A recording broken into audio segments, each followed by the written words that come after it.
Cláudio, ficou, né? Olha, essa né? coisa aí, essa entrevista, essa declaração mais uma vez, né, o vice-presidente Hamilton Mourão mostra que apenas é um bom leitor de notícias, porque nada do que ele diz é novidade, né? Está nos jornais, está nos sites, está nas emissoras de rádio e televisão. E é até ruim isso, porque o vice-presidente Hamilton Mourão, ele é considerado um dos maiores especialistas em orçamento, eu até já falei sobre isso, em orçamento público, portanto ele poderia ser melhor aproveitado, as opiniões dele poderiam ser levadas em conta, talvez ele tivesse ali alguma dica, alguma informação a dar sobre qual a fonte mais adequada de financiamento desse Renda Cidadão. A boa notícia em todas essas discussões foi o jantar de ontem, promovido pelo, eu não sei se falaremos isso adiante, mas como são assuntos interligados, eu acho que é o caso a gente tratar logo. O ministro Bruno Tantas, né? Vamos ouvir o que ele disse aqui? Vocês conversaram mais cedo com ele, né? O ministro do Tribunal de Contas da União, que se dá bem com os dois, né? Tanto com o presidente da Câmara quanto com o ministro da Economia, e os convidou, eles concordaram em participar de um jantar na casa dele, que é um apartamento. Eram 3 pessoas, né, o jantar, e aí virou um jantar de 13 pessoas, né, virou aglomeração.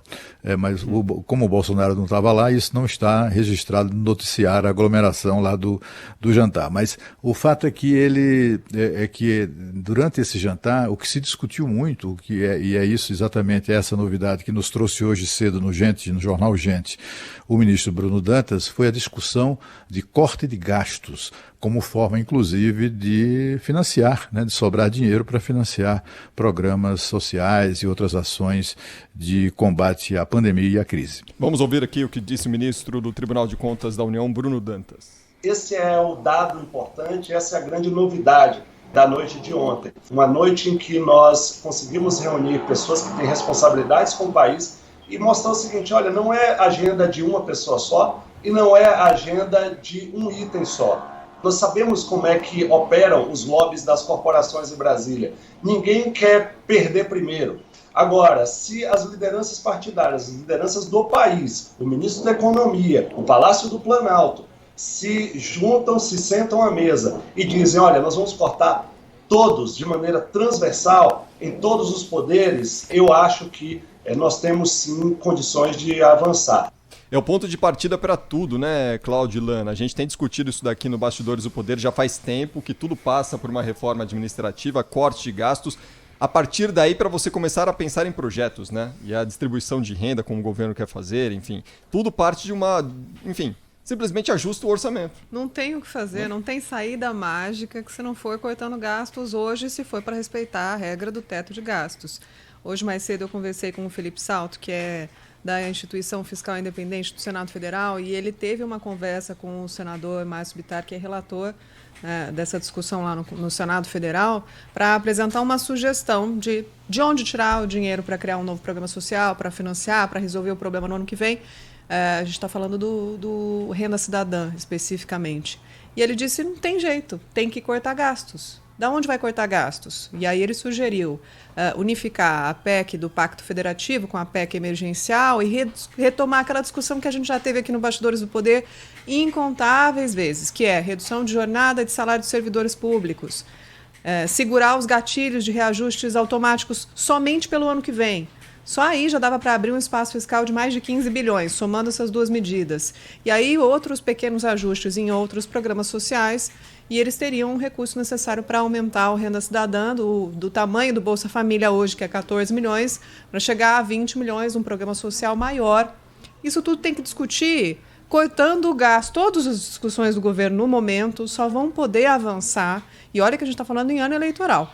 Vai ter que ter desgaste político para discutir corte de privilégios, corte de gastos. E né, o presidente da Câmara, Rodrigo Maia, falou em cortar, vai ter que cortar o músculo, porque a gordura só não vai ser suficiente. Né? Eu quero ver o Congresso Nacional reagir e realmente cortar na carne, né? Ô, Cláudio, em cima disso do que a O Lana problema falou, é a gente o ministro acreditar nessa lorota, né, do Rodrigo Maia. Ele disse isso mesmo, né? Não basta cortar a gordura, tem que cortar no músculo. Lório, por que ele não faz isso, né? Por que o Rodrigo Maia não põe para votar os tantos projetos do deputado Rubens Bueno, do senador Pedro Cunha Lima, de tantos outros? Hoje eu fiquei sabendo que até a senadora Cátia Abreu também tem um projeto lá que acaba com penduricalhos. Por que os presidentes da Câmara e do Senado são tão apegados a esse tipo de privilégio, né? A essas regalias do setor público? Se fosse sincera mesmo a intenção do presidente da Câmara, ele já tinha colocado para votar e aprovado, né? Porque esses caras aprovam o que eles querem. E, no entanto, não é o que aconteceu. Esses caras aí do Senado, os funcionários, o pessoal que faz parte do quadro de funcionários do Senado, eles ficam buscando, é interessante sempre ouvir a opinião deles, porque eles ficam buscando alternativas para não mexer nos penduricalhos, dos quais eles são muito beneficiados, inclusive esse pessoal da instituição financeira fiscal independente do Senado, né? São todos regiamente pagos, muito bem pagos, estão no teto do funcionalismo público e às vezes até extrapolam o teto exatamente com esses penduricalhos. É por isso que são especialistas, são economistas, pessoas muito qualificadas, e aí, como eles ficam evitando cortar penduricalhos para não serem prejudicados, eles acabam encontrando soluções que são factíveis, né? Mas todas elas, sejam penduricalhos ou não, passam pela redução do tamanho, do peso do Estado brasileiro, né? Nós vivemos num país hoje que trabalha para sustentar os seus servidores. São 9,5 milhões de brasileiros, nos três níveis de poder, municipal, estadual e federal, e cada um desses grupos, né, com castas, com muitos privilégios, né? Enfim, corporações que pressionam e acabam ganhando mais e mais e mais e mais. É claro que é preciso lembrar sempre que a maioria dos servidores ganha pouco e rala muito, mas tem ali as castas que estão próximas do teto dos servidores, estes ganham muito e ganham injustamente, né? A gente precisa de fato, o governo, o poder legislativo, o judiciário, precisam cortar isso, né? Agora, ontem, durante o jantar, aí começaram a falar, olha, mas tem que preservar o direito adquirido. É como se regalia, penduricalho, fosse direito adquirido. É como se Vale Peru fosse direito adquirido, né? Auxílio creche para quem ganha 30 mil reais por mês fosse direito adquirido. Esse tipo de coisa que não pode, prejudicar o debate, né? Porque isso aí acaba abrindo caminho, abrindo a porta para aquela solução de sempre, né? Olha, vamos cortar, mas só para os servidores que entrarem no setor público agora. Não, isso tem que cortar agora, tanto quanto foi cortado dos trabalhadores do setor privado pela lei, né, com a nova lei que prevê isso. Houve corte de salários de no mínimo 20%, houve casos de até 70%, tudo isso para preservar o emprego. A mesma coisa tinha que ser aplicada no setor público também, só que, olha, 7 meses depois eles nem sequer começaram a discutir isso. Qual era o caminho? A reforma administrativa, e a gente também já falou bastante aqui, a reforma administrativa que chegou ao Congresso Nacional é muito pequena comparada à necessidade de abrir um espaço fiscal no orçamento previsto para o ano que vem, né? Vai ter um rombo de 10 vezes o que era gasto com o Bolsa Família, foi o que custou o auxílio emergencial, é muito maior, era necessário, né, no momento em que ele foi discutido e implementado, mas para o ano que vem a gente vai ter que criar uma solução, porque não dá para manter um gasto desse tamanho, não dá para desembarcar do auxílio emergencial e entregar um Bolsa Família que é muito menor, então a solução vai ter que surgir, né? As pessoas estão preocupadas com isso, com o seu dia a dia, com a sua sobrevivência no ano de 2021. Né? São os nós que são desatados no setor privado e que engessam o Estado brasileiro, né? Só para dar um exemplo aqui, ontem foi firmado um primeiro acordo aí envolvendo a Latam e funcionários da empresa, de acordo já com termos ali previstos na lei trabalhista, né, que é um acordo de redução salarial permanente.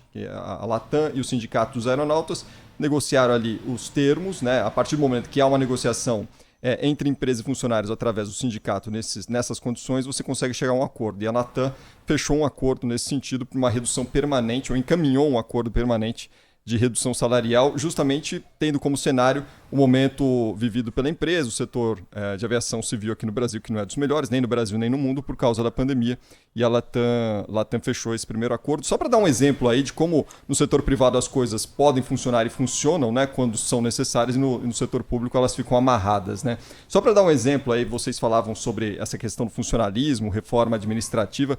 Nessa entrevista que o ministro do Tribunal de Contas da União, Bruno Dantas, concedeu hoje ao jornal Gente, aqui na Rádio Bandeirantes, ele citou justamente essa questão do funcionalismo e as sugestões que ele dá, justamente a necessidade de remuneração por mérito e em relação a benefícios fiscais, mais critério, inclusive na distribuição de isenções tributárias pelo governo federal. O problema é que nós criamos um regime socialista às avessas, um ajuste por cima, pelo teto, e não pela base. Todo mundo ganha no teto e quem entra sem ganhar no teto constitucional já entra aspirando a chegar no teto no menor prazo possível. Isso está completamente errado. No caso das isenções tributárias é a mesma coisa. Nenhum setor da economia quer abrir mão dos privilégios que conseguiu conquistar, conseguiu abocanhar do orçamento primeiro. Ou nós montamos uma agenda linear com corte transversal e aí a partir disso se façam aquelas isenções que eventualmente façam sentido dentro de uma avaliação de custo-benefício de política pública, o resto precisa pagar impostos como todo mundo. Só queria pontuar, antes da gente sair do assunto, que o Felipe Salto, que eu citei mais cedo, do Instituto Fiscal Independente do Senado, eles são indicados para os cargos pelo plenário, submetido ao plenário, eles têm um mandato, entre aspas, né, de 4, 5 anos que eles exercem essa função. Então, no caso especificamente do Felipe, ele não é concursado. Agora são 5... Bom, isso que o ministro Bruno Dantas falou é absolutamente verdadeiro, né? Há também essa questão das isenções fiscais. No Brasil, a última conta que eu vi, a última estimativa que vi, foi que o governo federal concede isenções fiscais da ordem de 400 bilhões de reais. Esse dinheiro faz falta em qualquer lugar do mundo, né? 400 bilhões de reais é muita grana para o governo abrir mão de arrecadar, que se trata disso, né? Se trata de renúncia fiscal. E frequentemente no Brasil, ao longo dos últimos anos, sobretudo nos anos dos governos corruptos do PT, as renúncias fiscais eram atribuídas sob promessa de redução de preço para o consumidor. Só que não, né? Setores industriais que foram beneficiados com isenção fiscal não transferiram aquilo para o preço final do seu produto. Continuaram cobrando um horror, né, pelos produtos, pelas suas, enfim, pelo que fabrica, e pagando menos impostos. Ao fim e ao cabo, aquilo ali serviu apenas ao que afinal de contas estava previsto no governo tão ladrão, né?